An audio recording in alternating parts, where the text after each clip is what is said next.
La situation politique à Al-Amshiral ne tient qu'à un fil, et l'impératrice craint que notre présence ne le rompe. Le grand-duc se réjouit de nous présenter à tout le monde comme ses invités. Donc notre invitation au bal vient de lui.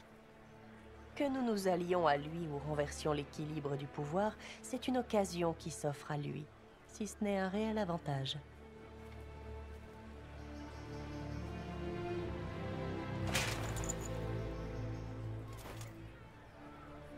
Inquisitrice Trevelyan, enchantée.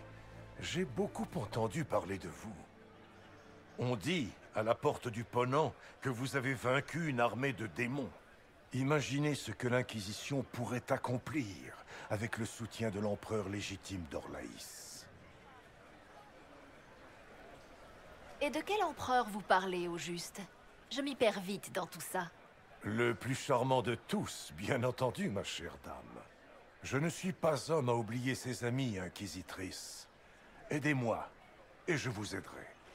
Noble dame, êtes-vous prête à choquer la cour en entrant au grand bal aux côtés d'un vil usurpateur? Ils parleront de cette soirée jusqu'au siècle prochain. Il faut dire que nous sommes certainement la chose la plus fascinante qu'ils verront de toute leur vie.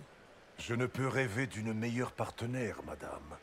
En tant qu'amie, vous allez peut-être pouvoir faire quelque chose pour moi ce soir.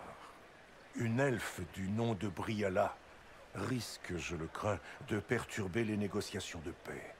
Mes hommes ont trouvé ces ambassadeurs partout sur les fortifications.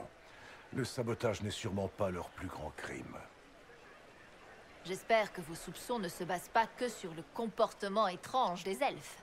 Cette ambassadrice, Briala, était au service de l'impératrice. Enfin, jusqu'à ce que ma cousine la fasse arrêter pour crime contre l'Empire, dans le but d'étouffer une erreur politique. Si quelqu'un dans cette salle veut du mal à Sélène, Inquisitrice, c'est cette elfe. Elle a certainement ses raisons. Soyez aussi discrète que possible. Je maudis le jeu.